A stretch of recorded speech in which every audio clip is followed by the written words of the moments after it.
Welcome back, you guys. Thank you very much for joining me. My name is Swadik Mayanja. We are on another episode of the Everyday Hero Show, where I bring to you someone in my life or someone in your life that brings joy, happiness, and just good things all around, but does not get the credit that they deserve. This week, we've got some business, we've got some nursing, we've got a little bit of both. We've got the nurse entrepreneur. We've got Tyler with us today. Tyler, you do so many different things. You are a nurse, but so much more. But before we get to the so much more, why don't we start from the basics? Who are you? Where are you from? And why nursing? Well, I'm Tyler, the nurse entrepreneur, apparently. Yes. I like that title. I love it. I actually was a computer science major. Originally, I'm from Watertown, Massachusetts.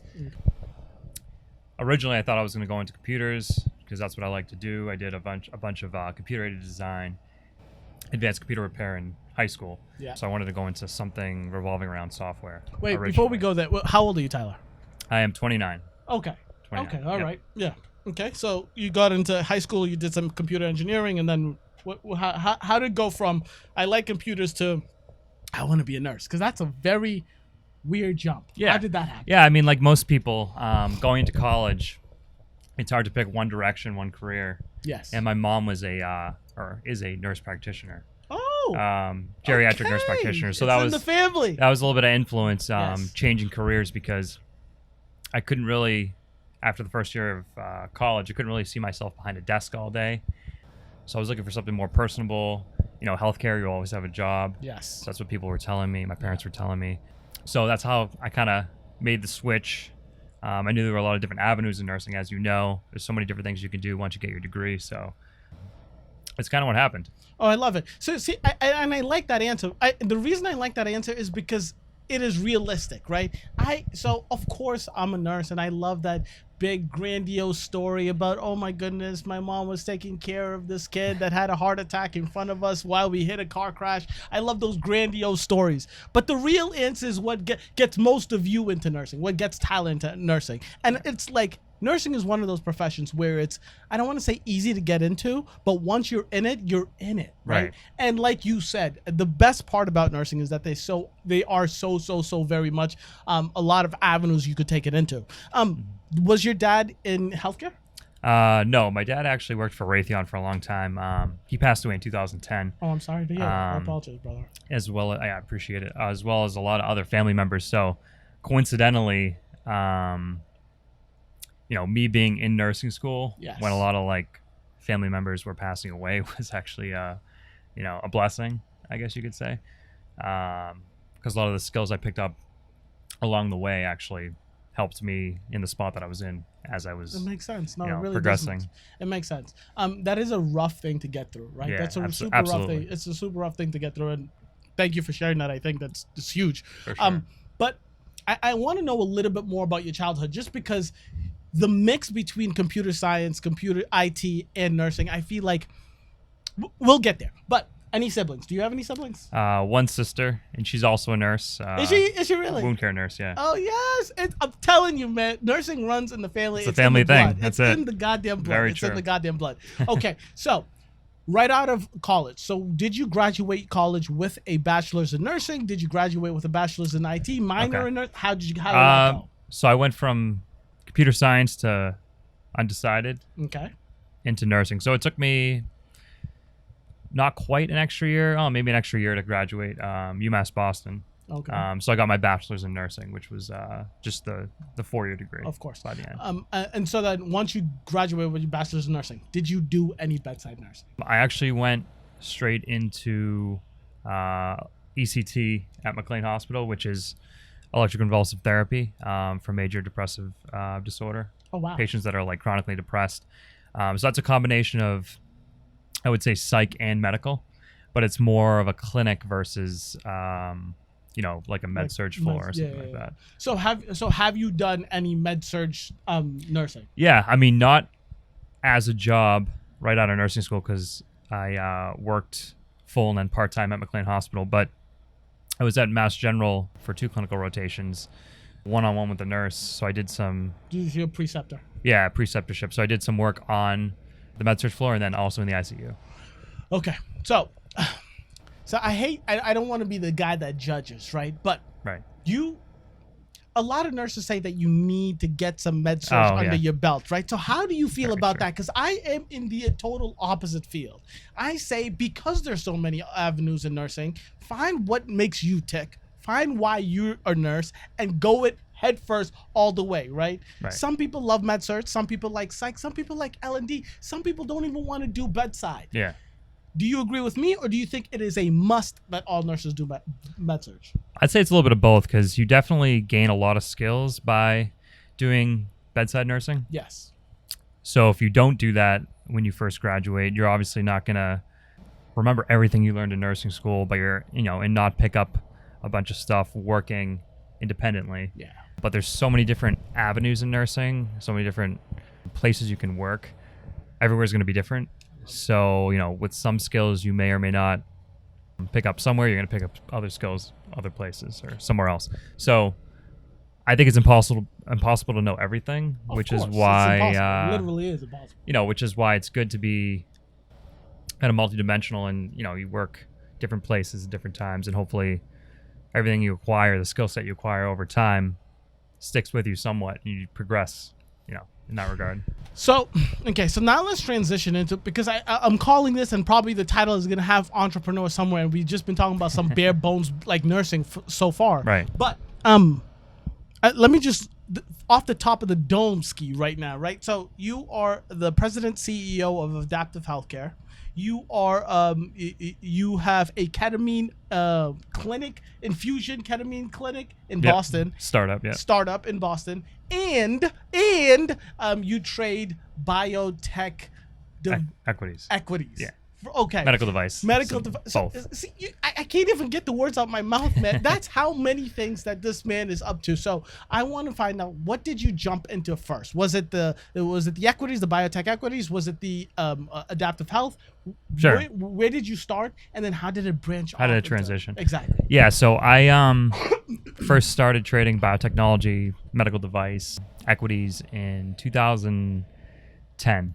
Wow. So it's going on 10 years now, while I was in nursing school. So what? Super interesting. Yeah, because now let's get into deets of this, because this is super interesting. This is super interesting because nursing school is an entirely different question. Like, it's hard knocks, right? And you were able to start this business while in nursing. Okay. Right. Yeah, it started off kind of as a hobby. Yeah. And then kind of as a obsession, because I was pretty good at it. Congrats. But it was a lot of time, due diligence, experience, like reading late at night, because obviously balancing like school and then trading as like another job. Yes. While I was in school. So while I was in class, I was actually on my laptop, the stock market. So that's amazing. It was a 24-hour thing in addition to going to school. So before you tell me the how, just tell me the what. What is it? What do you mean when you say you were trading equity? Like, so I mean, super basic term, trading or investing, like you're investing your money or flipping in and out of a company's a percentage of a company's stock. Buying into a company, you own a portion of that company. So biotechnology specifically, when we're in nursing school, we learn a lot about pharmacology, different drugs, stuff like that. So that's super interesting to me.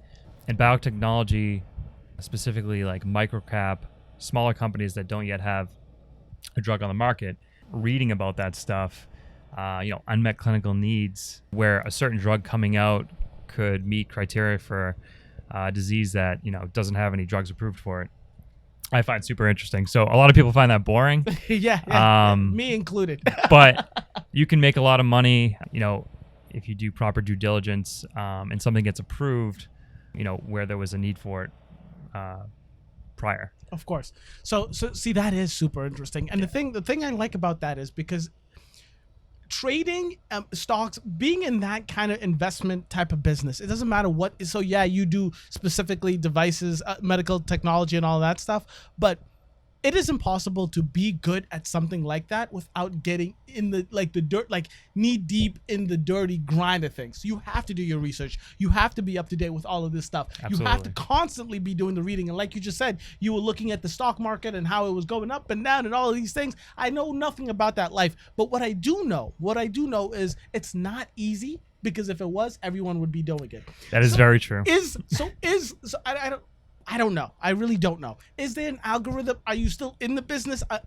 Did we miss the highs? Did we miss the low? What is going on currently, and how has it gone for you since 2009, since 2010? Yeah, absolutely. So, I mean, I've learned a lot since I started trading back in 2010. And, there's so many things that factor into play. Like, you can read as much as you want and do as much due diligence as you want, but there's micro, meaning things about the specific company you're investing in, factors there that come into play. But then there's macro, so the overall economy, the overall markets, as well as fundamentals, which you have to know not only about the science, say, behind the drug that you're reading into and investing into, but also the company. So fundamentally, is it a strong company? Will it still be around 1, 2, 3 years from now based off of a variety of things? But cash burn, for instance, do they have enough cash to last them into next year, depending on how much they're burning every 3 months? And then there's also technical analysis, so reading charts. So if I said, hey, Q, I like this company. I really think it's going to do X, Y, Z. The fundamentals are good. How does the chart look? It's like a whole nother X factor, I guess, of course, where you have to learn how to make the correct entry and exit into the company that you like. If you're trading, if you're investing, you buy, you hold. Yes. Long term, it pans out. You make money, 5-10 years down the road. But you were trading. If you're trading in addition to investing, it's a totally different ball game, because you have to know about the company, you have to know about the science, you have to know about the charts. So when you combine technicals, fundamentals, and science, if you're good at all three, you can make money. But obviously, it's a lot of time and a lot of work. And not, like you said, if it was easy, everyone would do it. Exactly. So listen, I don't want to put no pressure on you nursing students that are getting back to work. I'm getting back to school, but understand, while we were just trying to learn and memorize the mechanism of action, homeboy over here, Tyler, was figuring out the expense reports, the profits, where to go in, where to go out.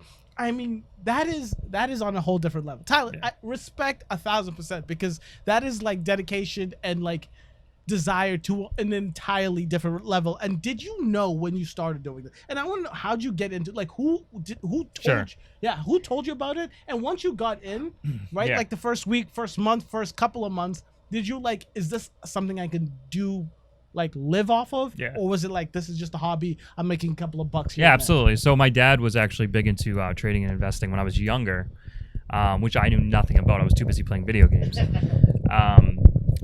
And after he passed away, my cousin actually was also big into the stock market, currently still is. Good for him. So he kind of got me started as far as me coming to him and saying, okay, I want to get involved. He taught me the basics. Okay. And I took it from there and kind of created my own niche, if you will, because I, as a nurse, like I said, you're already in that world. Reading up on drugs and understanding drugs and stuff like that, I found what worked for me, and I kind of took off running. But that's not to say, it took a long time for me to gain the experience that I currently have to make things happen. So, I remember the first time it was like the first or second year I was trading, and there was a company I was invested in. At the time, I was up like $2,500. Hey, very early on. Let's go. That's very early on, and I was just like, oh my God, this is awesome. Like, if I can get good at this, things can be a lot better. Like, it's like anything else. You treat it like a job. You take it seriously. So it was kind of started there. I was just pulling from everywhere, like social media, digests, like people I know knew that were big into the stock market, absorbing everything like a sponge. Yes. And just like creating my own way. Because if you try to copy anyone else, it doesn't work. You have to be interested and like really have a passion for whatever sector you kind of hone in on, you focus in on. In my case, it was biotechnology. So the risk reward is very good there if you know what you're doing, but you can also, it's also not easy. You can lose a lot of money as well. So all right. So that leads me to a couple of questions. So I want to know, first of all, what was the biggest trade when, like, banking, whatever. I don't know even the terminology, Right. but also what was the biggest loss. I want to know the highest and the lowest points. Right? I don't know if I don't know if I could discuss that on here. I don't want to know the numbers, right? But Yeah. I want to know what the mindset was and what happened. Oh, sure. Right? Like, so Sure. did you buy something because you were just gun ho, or did you just stick with something and you thought Yeah. that it's climbing and it's never gonna stop? Like, what was the mindset and how did you deal with both those So situations? in the beginning, I mean, I'll try to break this down. In the beginning, you know, you have the mindset of, okay, I'm going to hold and things are going to go higher and higher because I have conviction, right? You think Of course. everything, whoever it is invested in is going to go up because you believe in the science, you believe in the company, Yes. you believe what you put your money behind. I mean, it makes sense. That's more from an investing standpoint. Trading, there's something called trading around your core position. So you may have, I'll make up a number, $10,000 in a company, right? The company goes up 30%. Do you continue to hold because you think it's going to go higher? I mean, it depends on a lot of things. What I learned over the years was you can trade around your core position, so you can sell, say, 25% of your position if the company goes up, take some profits, and then if it falls back down, buy back those shares or that initial stake in the company. So you can make money flipping in and flipping out.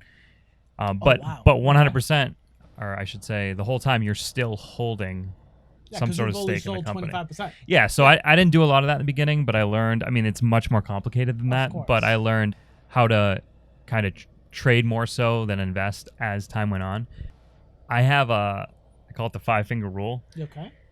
I take no more. I love these rules because it's Yeah, so usable. I don't think Hit this me. is, Yeah, I don't hit think me. this is, you can't use this for investing because investing, you're buying for Long term. the long term. You're looking 5-10 years plus down the road. It's a set and forget. Yes. Like you're investing for your retirement, right?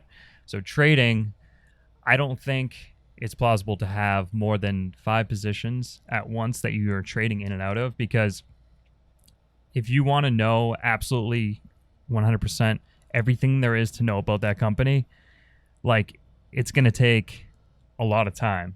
So if you have more than 5 positions, you're not focusing on it. You don't have enough time in the day to focus on and watch every single company on a daily basis because you have too many positions. Yeah, It's you can't be impossible. juggling more than- okay. So I usually, I mean, a lot of it is conviction, but I take currently big positions in the companies I believe in addition to trading in and out of them, and Yes. as well as potentially investing in them as well. But because that's kind of my style. I don't try to take positions in 10, 20, 30 companies, smaller positions where I have less conviction and hope that a handful or a majority of those companies succeed. I try to really break everything down as best as possible. But I mean, people have different strategies and so forth. I'm not to say I didn't go to school for any of this. To each, and that's what I love the Yeah. most, right? Because if you didn't go to school for it, that means it's passion driven, right? It's Correct. like conviction driven. It's desire driven. It's not, oh, I think this is gonna make me a lot of money, so let me do it. Yeah. Oh, let me just dabble in it. And you've been doing for 9-10 years. And so. it's not. I hate when people try to compare it to gambling, because it is gambling, but it's educated gambling, and a lot of it is comes down to the work you put in, because you can be, at the end of the day, you can be right, you can be wrong, but Yes. it's 100% due diligence, experience, and if you're right more than you're wrong on a year-over-year basis, you're going to make money. But that's not to say, there's very, very smart people that are a lot smarter than me in this world that are some doing better, some doing worse, because All right, so let's make the transition, okay? So I want to know, so because that's a lot of detail about just the biotech trading and investing. Absolutely. So how did you go from being a nurse at McLean and doing the biotech trading to, I don't know if it was adaptive health or it was the ketamine. Which one happened next, and how did it happen? It was adaptive home care. So Okay. trading, I treat, like I said, as another job, so I just have kept that going all along since I was in nursing school. Yes. Yeah, so while I was at McLean Hospital, originally my goal was to become a CRNA, certified nurse anesthetist, and I shadowed a bunch of CRNAs at MGH, Milton Hospital, kind of all around, and still a career I've thought about, but being as entrepreneurial as I am, Tyler the entrepreneur, I mean, Exactly. obviously, I decided to start a business instead because on one hand I was like, should I go back to school for 3 years? You know, it's a year of ICU CRNA experience. school is not a joke. I mean, No. that's a lot of school, and that's a lot of time dedicated to it. And I don't mind school at all. Like I Okay. actually somewhat enjoy school. Good for you. But I also decided starting a business would be more beneficial in the long term. Although that's also a lot of work, obviously. And I do probably the best actually through trading as far as income wise. Okay. So starting a business, you know, I knew would take time, and you know, you're not gonna make a ton of money up front. Like it's gonna take time and planning, and you have to grow the business year over year. So it was kind of just keeping that balance, deciding, hey, I'm not gonna go back to school. I'm gonna start a business, you know, continue trading, continue working per diem at the hospital, and like really finding that balance. If you don't find the balance, it's, you know, you can get pushed one way and just you're 100% dedicated to one thing, which I think for some people, a lot of people, is fine. But for me, I knew I wouldn't be happy doing that. So I'm still not getting. How did you get it? Like, what made you decide? All right, home care is what I'm going into. And the thing is, like, understand, like, for those out there, for those nurses out there, like, for a regular nurse like myself, starting a business is like the biggest decision in the. It's like me deciding to have a kid. It's not a decision you just make, right? This is like a real decision. How did that come about? Because trading is trading, and yes, I guess it's something that can take a lot of time, but it's also. It's not a bit because like you don't own the trading, like you don't own, but a business is yours. Right, and like, you could always trading wise, you could always create a fund, some sort of like focused hedge fund, which maybe I'll do in the future. But yeah, I mean, absolutely, it's not, you don't own trading, you do it with your own finances and your own financial means. But owning a business is a lot more to it. You have to make it legitimate, register it with the state of Massachusetts, you know. So I decided on Homecare for, I guess, a few reasons. One was to leverage my nursing background. Of course. So I didn't want to just say, okay, I went to nursing school for 4 years and I started a business totally unrelated to that. So that would be kind of, in my mind, a waste of schooling. Although schooling's never a waste of time because it's nice to have either an undergrad or graduate degree on your resume. Of course. So I wanted to leverage my background. So that was my initial thinking. And then a nurse I actually worked with, she said, hey, you know, I think a home care business would be awesome. You know a lot of nurses, you have a lot of connections, obviously as a nurse myself. So she said, starting this thing would be a lot easier than for some people that aren't even in the healthcare field, which you'd be amazed because I've met a lot of people that have started home care businesses, skilled or unskilled, that have no relation at all to the healthcare field. And it amazes me because I think it's hard as it is being a nurse and knowing the nitty gritty, but people that have no experience, can you imagine starting a home care business, especially nursing? Yeah, and trying to learn everything and trying to run that successfully. It's kind of blows my mind, actually. So yeah, I mean, I had a lot of help. I had a few colleagues that were pushing me in that direction. Then my cousin, working at Raytheon at the time. Is this the same cousin that got you into trading? It is, yeah. Can we get a shout out for this cousin? Because homeboy is hooking you up. His name is Roger. Roger, so he's a great guy. You took care of my boy. Good for you, Roger. Yeah. I love it. Yeah, I mean, like Roger seems like he knows what's going on. Oh, he knows. Very, very smart guy. Good for him. Very, very smart guy. So he's been awesome. He helped me get it off the ground. You know, insuring the company, setting up the LLC. Like, we also hired a consulting firm to get all the policies and procedures in place originally. So that kind of expedited the process, because if you start from scratch, you know, you don't want to be some fly-by-night company that's just saying, okay, we're going to employ a bunch of nurses and, you know, see how things go. Open the doors. Yeah. You want to have the policies and the procedures and the infrastructure. So taking 6 months to do that was I think was a very good idea, because we wanted to make sure, you know, cross the T's, dot the I's, that kind of thing. Exactly. So that's kind of how it happened. And then, you know, we've been in business for 2 years now.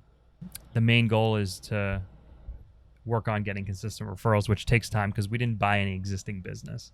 We started from the ground up, which, you know, it takes time to get things rolling, increase brand awareness, and like, you know, have everyone in the community know who you are, and other owners or social workers or resident care directors refer to you.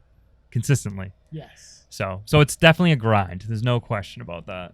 Jeez and Lord mercy. So before we even get to the ketamine, right? Because that is like talking about trying to dot your I's and cross your T's. Right. I mean, that is like another level, right? But just with both the adaptive home care and the trading, right? Mm-hmm.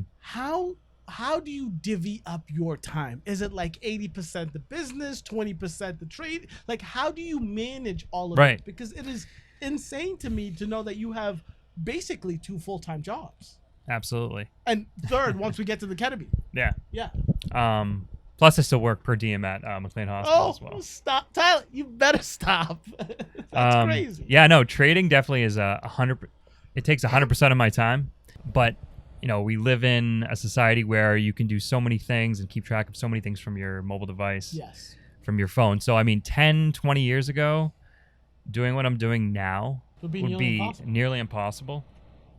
And I think, today's society, like, people take it for granted, but we're like severely privileged that we're able to do the things we do. Like, I can get a stock quote on my phone on Yahoo Finance while in the car, place a trade from my phone in the car, like, and do things for the business at the same time. Or if I'm at the hospital, do things for the business or trading at the same time. So a lot of it is being able to do that is huge. So that's kind of, a lot of it's overlapping. Yes. But it definitely works in my benefit. Well, I would say a lot of people's benefit to be able to multitask like that. And I just realized that we haven't explained what adaptive home care is. It's, for those absolutely. who don't know, home care is just home care. You just go to someone's house. I mean, take care of the needs that they have. Some people, I don't know, bed baths. Yeah, so we specifically, so just a little background, when we started out, launching the home care business, I thought, okay, we're going to do everything. We're going to do companion stuff. We're going to do CNA stuff. We're going to do nursing. We're going to do PT, OT, speech therapy. We prioritized nursing, skilled nursing, because I knew the most nurses. So we've hired up pretty much from the inside through, my connections and then networking, et cetera. Yeah. But we kind of, since the beginning, cut out the lower levels of care because there's a lot of home care businesses around the Boston area, most of which are not skilled. So they do home health aid CNA stuff versus the private duty stuff. So we, had a lot of experience with the private duty stuff, and that's the majority of employees I hired up were nurses. So we decided, let's focus 100% on nursing because that's what we were prioritizing anyways, and that's what we're good at. Exactly. And that's who and it just makes sense. And cut out the lower levels of care. And actually, the other home care businesses around the Boston area, Always Best Care in Belmont, Ezra Home Care in Newton, First Light Home Care in Needham. A lot of those owners actually really like having us around because, we do the nursing, they do all the CNA and home health aid stuff, so it's a nice relationship. That's a great mix, yeah. Yeah, and there's no conflict there because we're getting and passing off referrals to each other. That's a great business It works model. great, yeah. That's a great business model. Yeah. Fantastic. So I don't want to take up your entire day, but we need to talk about this ketamine business because, look, listen, all the other stuff we just talked about, look, I could just glance at it and I could get a small idea as to, you're trading stocks. I get it. Good for you, right? Yeah. You're doing home care. I'm a nurse. I understand that. Right. This ketamine infusion clinic, I mean, you have to understand, y'all out there, for you nurses, not even nurses, for anyone out there, 2 years ago, ketamine was the off-the-street drug people were using and taking bath salts with. Like, how do you get into a ketamine infusion clinic and how did you get into that business, please? Yeah, sure. So adaptive home care, is fully insured to do in-home infusions, for instance. Wow, okay, yes. So me and a friend of mine who's also a CRNA decided, well, first of all, let me back up a second. There's a bunch of ketamine infusion clinics in the Boston area.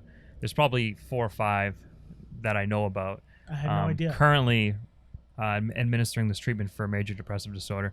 And it's found, there's publications still coming out, but ketamine, as you know, is an anesthetic. Yes. So it has an off-label use as a low-dose infusion for major depressive disorder, but it's also been shown to help with chronic pain, OCD, PTSD. So the longer-term effects are still being studied and actually intranasal ketamine. So that's not specifically FDA approved, the IV, Okay. for the way the clinics are using it, but it's an off-label use, so it's kind of a gray area. Makes sense. The intranasal, it's called S-ketamine, was actually approved this past March, Ooh. which is a little bit different method of administration. Is it for the same use though? Same use. Oh, good. And it also has to be administered in a clinical setting with a Yes. 2-hour post-op monitoring. Oh wow. Okay. So it actually Even takes... the intranasal. Correct. Oh wow. Okay. So you can't just get it over the counter at the pharmacy and bring it bounce. home and administer it yourself.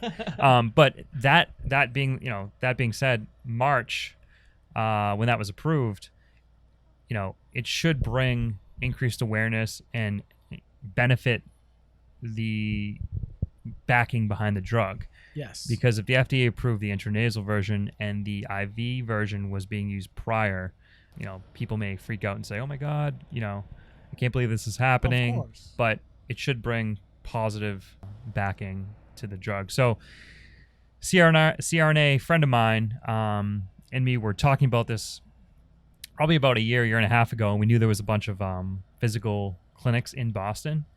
So being that Adaptive Home Care was insured for infusion therapy, I said, hey, we could leverage the existing infrastructure we have for the home care business to kind of also expedite the process here. And we met over lunch and we brought up the idea, what about a mobile clinic where patients are depressed, right? Of course. They have to actually physically travel to get to their appointment. Some patients are so depressed that maybe they don't even want to leave their house. I mean, that's always a issue. Of course. In ECT, where I've worked at McLean, sometimes people skip appointments. So I said, if we bring a mobile aspect to this ketamine infusion therapy, we could actually bring the therapy to them. So patients that are, non-ambulatory, maybe they're more depressed, they don't want to leave their house, they're so severely depressed that they may skip appointments if they had to go to a physical location. And also privacy is a big aspect with this. If I was severely depressed, I know going to a clinic like this might be, it's not my favorite thing to do. I don't want to go out. I don't want to go out in public and make it not make it known, but show up to a clinic where other people are going to see me receive this sort of treatment. For depression, it's like a reminder of the entire time up until the actual dose is given, right? Exactly. It's a barrier. Yeah, it's a barrier. So privacy, and also the whole depression aspect. We thought a mobile clinic was a really great idea. So that would mean a CRNA and an RN going out to administer a 40-minute low dose infusion, with also having a referring psychiatrist. So they would do a consultation, and you'd gather all this intake of information prior to even treating, of course, anyone that was seeking this kind of treatment. So the thing is, the issue is, it's not the issue. Obviously, it's a very specific and niche market, right? Right. Are you finding issue with that? Because I find that, especially with mental disorders, especially with depression, there are 1,000,001 treatments and ways that you can go about treating depression. Right. Is that an issue for you, or because it's such a niche market, you're not even dealing with marketing, you already know your entire Absolutely. I mean, it's tough to say. I think psych, patients that are depressed, for instance, they're on various medications a lot of the time, and sometimes medications that work for some people don't work for other people, so they have to seek second or third line treatments like electroconvulsive therapy, TMS, transmagnetic cranial stimulation, ketamine infusions. So, or the intranasal ketamine. So there's also that part where it's just offering someone that the options feels like they don't have hope, or they're having a lot of trouble just dealing with whatever their diagnosis is with medications alone, offering them an additional treatment. So I think it's a growing space. I mean, ketamine itself is a cutting edge treatment. So the physical locations, the physical clinics around Boston have been around for, I'll say, 2 to 3 years. So it's still relatively new. Yeah. So as far as marketing goes, I mean, yeah, with any startup company, this mobile clinic we have going is newer than the home care business. there's going to be some marketing involved, but a lot of it is Like, are you doing business to business, or are you going straight to the client? Right? Like, are you guys doing like Xanax ads on TV? No, Or are you no. guys good talking to like McLean Hospital, I mean, BMC? yeah, Like, I mean, everyone. So we've done some like Facebook and Google advertising and things like that, but a lot of it is on our referring psychiatrist to get okay. patients, in the door. Yes. And I think as we've been around for a little bit longer, More name recognition. and administer more, have administered more treatments and Yes. stuff like that, name recognition exactly will come into play. And this is a low volume business because, I mean, ketamine infusion therapy is private pay. So at the moment, the S-ketamine is covered under insurance, but infusion-based therapy is not. So that even makes it a little even yeah, smaller population, folks. so you're not going to be treating 20, 30 patients a week without a physical location. So we started this operation knowing that we would keep it small, and kind of grow organically as we go, but we're not looking to have a huge physical presence, huge physical location where we can treat, administer a ton of treatments throughout the week. We're going to actually be traveling. We're going to have a small team. We're going after a different target population than the physical locations are, the physical clinics. So that, probably results in a smaller operation up front, which I don't think is a bad thing. It's like adaptive home care. Yeah. Having a select group of nurses and sending them out. Most of our nurses are per diem, so they have other jobs as well, which is great. Varying backgrounds, and not trying to grow the business too fast.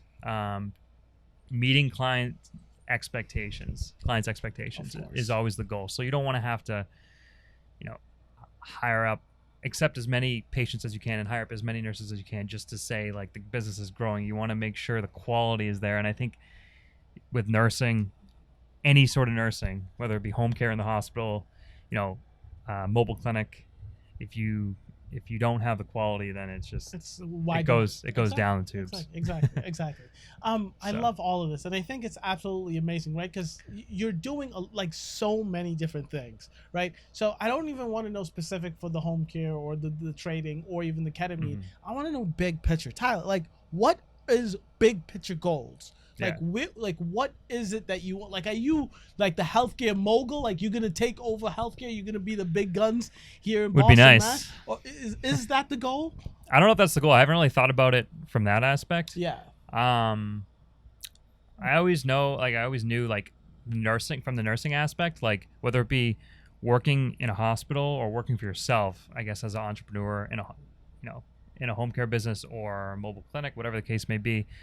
There's always that satisfaction of helping people. Most definitely. So I think having the balance between everything that I'm doing and still making a positive difference at the end of the day is what matters the most. So I haven't really thought about like, taking over the healthcare space or anything like that, because I'm a long way away from there. But you're on the move, though. Maybe, growing the businesses obviously is a huge, it's a huge thing I want to do. And eventually leveraging the trading experience I have, creating some sort of healthcare focused fund would be absolutely a goal.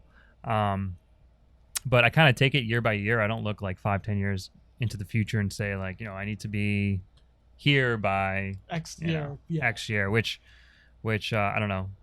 Some people look at things differently, but I think as long as I'm progressing year after year, like, we'll make things happen. Exactly. Exactly. Good. If you're happy now and you're still progressing, yeah, like, power to you. Yeah. Like, power to you. So I call you an everyday hero, right? So thank you for sharing all of that. And I love it, because a lot of times people come here, and I just talk to nurses and they talk about general big picture stuff, but I love it when I talk to like the real niche, the nitty gritty, because like it's legitimate, helpful advice and insight and perspective from someone else's, perspective, legitimately. But I call you an everyday hero.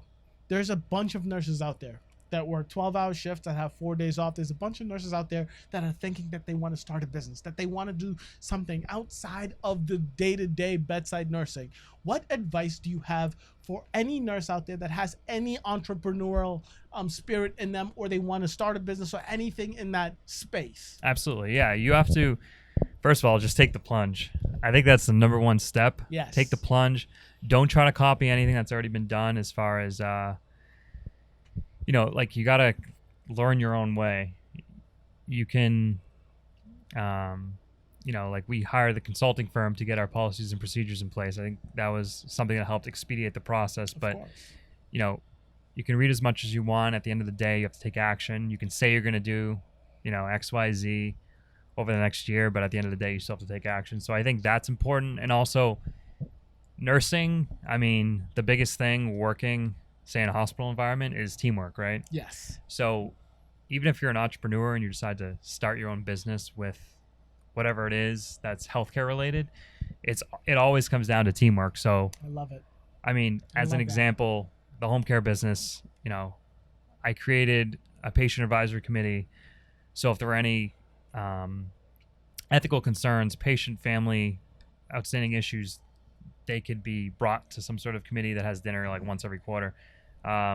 We started a board of directors on paper that would help get the company off the ground. And then also, it comes down to the quality of nurses that I hire. So not about the numbers, but about the, as in growing year after year, but just the people that you get on staff, the nurses that are per diem that work for you part-time. Without any of them, which thank you very much, whoever is listening to this, none of it would be possible. I absolutely love that. And like, I have to, so I work for the adaptive healthcare, home care that he has. So thank you for the opportunity. Absolutely. But I have to say, I started working for him. I worked for him for like a week, maybe a week and a half, and he sends me a text. Q, we have a Red Sox game. You should come. Here's a free ticket. I'm like, what? I worked at a legitimate hospital, right, for years plus, and never once did someone give me a free ticket to a Red Sox game. Never once did someone take me out to dinner for free. Like, when you say teamwork, he really does mean it. And I think it really is very important, because that's the one thing most nurses get frustrated with, because you go to a hospital, you go to any healthcare facility, the nurses, the nursing assistants, whoever are doing the hand-to-hand, the day-to-day combat, the actual quality care, and they don't get compensated. Compensated is one thing, but even acknowledged. So acknowledgement is the start, and you definitely get that from. I can only speak to the adaptive healthcare because that's what I'm a part of. But outside of that, I mean, Tyler, good for you. Yeah, I mean, it's very kudos. tough. I mean, I try to pay the nurses as best I can. Like, like you said, the Red Sox game. We've done Bruins games in the past. Like, That's awesome. As a big thank you, at least a few times a year, we do some sort of sporting event. I stay in touch with all the nurses that I have working as frequently as possible. I mean, it comes down to, like I said, the teamwork and your team. Like, if you don't have a good team, not just the people working for you, but the people that helped you, start the company, or the people that you work with, like anywhere, the hospital, a business, like nothing gets done as far as the quality of the work isn't good, and things just aren't great at the end of the day. So you want to like at least live each day knowing that like you did the best you could. So a lot of that is making sure everyone that you work with does the best they can as well. This is advice you should most definitely take home with you. Tyler, I'm not going to take up any more of your time. Thank you so very much. Please, I want you to plug away, and I don't even know if you do this, but where can people find you? Where do you want people to find you, if there are places you want people to go find you? Yeah, sure. So my email is for any nurses that are looking for some part-time work, Tyler at Adaptive HC, that's Homecare, hc.com, or you can go to www.adaptivehc.com for our website, which is actually being redone as we speak. So we're updating it, making it a little bit better and so forth. But it's still up, so it should still continue to be there either way, and we can be contacted directly through the website as well. Right. So all of the links, all of the contacts, all of that is going to be in the description box below. For all of those who are watching on YouTube, please subscribe, hit the like button, and leave a comment down below. Let me know what kind of business, if you are in healthcare, if you're a nurse, whatever you do, what kind of business do you think you can make, create, be a part of outside of the bedside day to day? And if you're listening to this on the podcast, I love y'all. Thank you very much. Just rate, review, and subscribe. Cool. Thank you guys so Thanks, much. Tyler, appreciate it. Oh, thank you, brother.